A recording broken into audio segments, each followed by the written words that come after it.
Tonight, former Fox host Megyn Kelly publicly sold her soul to Donald Trump during a rally in Michigan in which she gave her endorsement to Donald Trump. Of course, someone that she had disagreed with and sparred with in the past, but Donald Trump loves this. He loves a convert to his cult. Take J.D. Vance, for example, someone who criticized Trump and then, of course, abandoned his morals. A completely spineless individual became Donald Trump's running mate, and so he loves that Kelly is endorsing him. Up until a point, because during Megyn Kelly's speech, she said something that really screwed Donald Trump, really humiliated him, and I cannot wait to get into that. But before we do, if I could quickly ask you to leave a like on this video, and if you haven't already and you enjoy our channel, to hit that subscribe button. It goes a long way, and it really means the world to me. Now, before we get into Megyn Kelly's endorsement speech and the bit in which she screwed Donald Trump, I think we have to provide a bit of context on their relationship that really puts into perspective how sad this endorsement is with this clip right here. And, I didn't know there'd be 24 million people. I figured, but I knew it was going to be a big crowd because I get big crowds. I get ratings. They call me the ratings machine. So I have, she gets out and she starts asking me all sorts of ridiculous questions. And, you could see there was blood coming out of her eyes, blood coming out of her wherever. That is how Donald Trump has always and will always view you, Megyn. And now you're giving your endorsement to him. You're throwing your support behind him. Now, I don't actually believe Megyn Kelly really supports Donald Trump. She is a grifter, always has been and always will be. And so she's just delivering lines of BS to the Trump audience because that is also her audience on her show. And that's why she's saying ridiculous things like this right here. When I launched my show 4 years ago, we had Mark Cuban on the program. Yeah. May seem he was in the news this week. And he started going on about how bad America's race history was and how ashamed he was of America, and that's why he was at all these protests, and he felt it was really important to stand up and speak out about human rights violations. And then it got awkward when I asked him about all the money he was taking from China.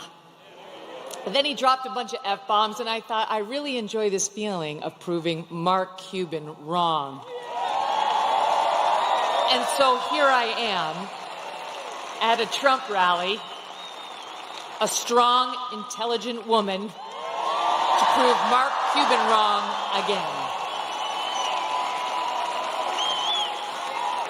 So conservatives were so incensed, they were so angry when Mark Cuban pointed out the fact that Donald Trump is afraid of strong women. It's the reason why he quite literally would not look Kamala Harris in the eyes during their debate. And for Megyn Kelly to say, oh, I'm a strong woman, Mark Cuban is wrong. Donald Trump has constantly insulted you and your family and demeaned you for being a woman, and now you're standing by his side. What does that say about you, Megyn? What does that say about your character? Actually, what does that say about your lack of character? It says a lot. And it also says a lot when you fearmonger just like Donald Trump in this clip right here. I won't take up much of your time, but I do want to tell you the main reasons I am voting for Donald Trump. Number one, immigration. He mentioned it. And people like Laken Riley. I'll be thinking about her tomorrow all day. 22 years old, killed in Georgia, a young nursing student by an illegal. I'll be thinking about Jocelyn Nungari, 12 years old, in Texas, murdered by 2 Venezuelan illegals. President Trump closed the border. Kamala Harris opened it by choice. It wasn't accidental.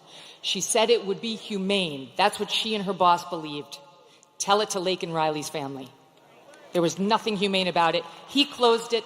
They opened it. It was an intentional choice, and there's no reason not to believe they won't do it again. We have to stop pretending like Republicans really care about this issue. Donald Trump doesn't care about abortion, and Kamala Harris makes the crucial and important point that he also actually doesn't know how to fix the immigration issue, because we can all admit that we do need immigration reform, but Donald Trump doesn't know anything about it. He just wants to fearmonger. He wants to use instances in which lives are lost for political gain, not to solve a problem. He doesn't actually care about that, and neither does Megyn Kelly. They just want to talk about it. They don't actually care, in the same way that Megyn Kelly clearly doesn't care about standing up for or protecting women. It's why she's endorsing Donald Trump, but it's the reason she's saying nonsense like this. President Trump gets it. He will not look at our boys like they're second-class citizens. And ladies out there who want a bit of girl power in this election, let me tell you something. How can you win when the sons and the husbands and the brothers and the dads you love are losing? It's not a win. We care, young women and older, about the lives of our children, the safety of our children. And we need not get so obsessed with what happens when they're in the womb that we forget about taking care of them once we're here and they're loved. Last point. What I don't want, what I don't think you want, is the left's version of masculinity. You see that ad they did about Trump voters trying to encourage women to lie to their husbands so that they could vote for her instead of Trump? That's their version of what marriage looks like. An overbearing husband who bullies his wife into saying she voted one way as opposed to an honest, open relationship. So nothing could be a better summation of the way Republicans view women than to immediately pivot into talking about protecting men, only viewing women as an extension of their husbands or their boyfriends or their fathers. That is clearly how Megyn Kelly sees women, and she's just pandering to men with this nonsense, again, trying to speak to her audience. And then she's trying to make a point there that Democrats don't understand how relationships and marriages should work. Are you saying we should take marriage advice from Donald Trump? I don't think that anyone in their right mind, I don't even think MAGA would want to do that. Absolute nonsense from Megyn Kelly. Like I said, a terrible speech, but there was one standout moment in which she humiliated Donald Trump that made the whole speech worth it. And I want to take a look at that right here. Hi, everybody.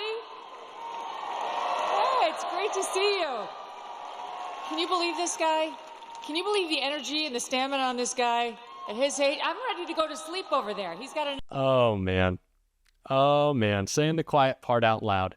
Yes, Megyn, much like the rest of MAGA, we're all falling asleep at Donald Trump's speeches at this point. I don't think that she was saying, I'm up past my bedtime.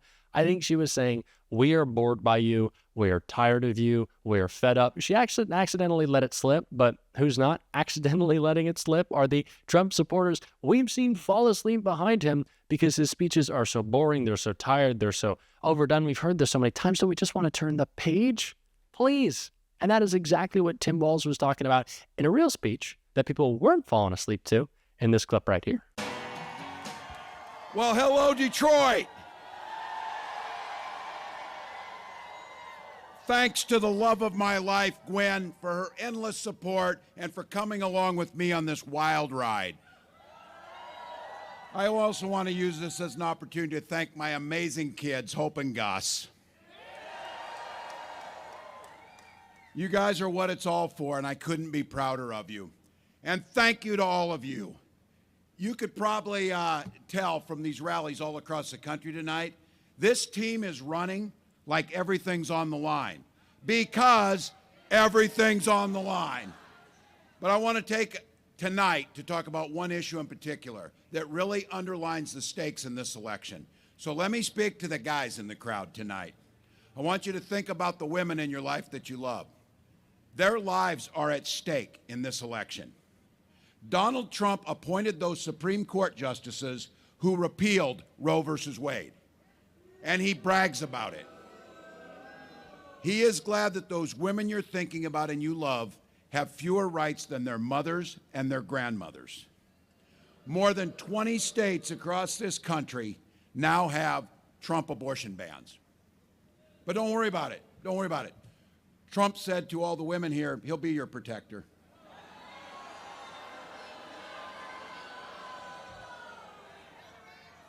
And then he added, I'm going to do it whether the women like it or not.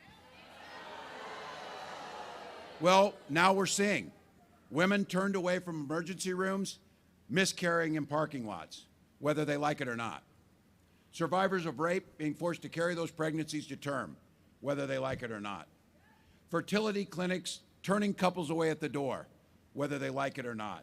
Look, this is personal for so many of us, Gwen and I included. We were only able to have that family because of fertility treatments. And I will be damned if anyone in this country should be denied that same right. When Congress passes that bill to restore reproductive freedom, President Harris will sign it into law. Folks, this is getting pretty simple now. Kamala and I trust women. It's that simple. Now, tomorrow, women all across America, of every age, both parties, are going to send a loud and clear message to Donald Trump, whether he likes it or not.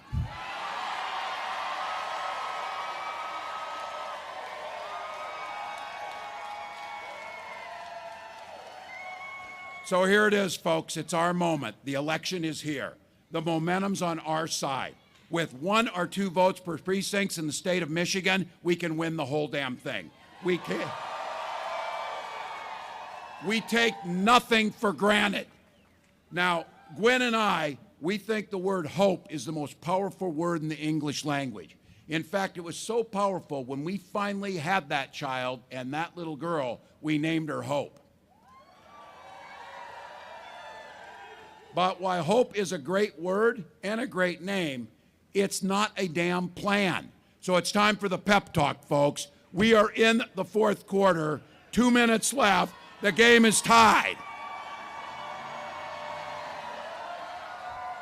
But we've got the damn ball, and we got the best quarterback on the field in Kamala Harris. We don't get tired because we know there's plenty of time to sleep when you're dead. And we believe in the promise of America. We just have to fight for it. Here's the deal, folks. There's going to be a day you're going to be sitting in that rocking chair, and you're going to be rocking on that porch, and a little one's going to come home from school and ask, what did you do in the 2024 election where the American experiment survived, where the rule of law survived, where decency survived? And you're going to be able to answer, every damn thing I could. Every damn thing I could.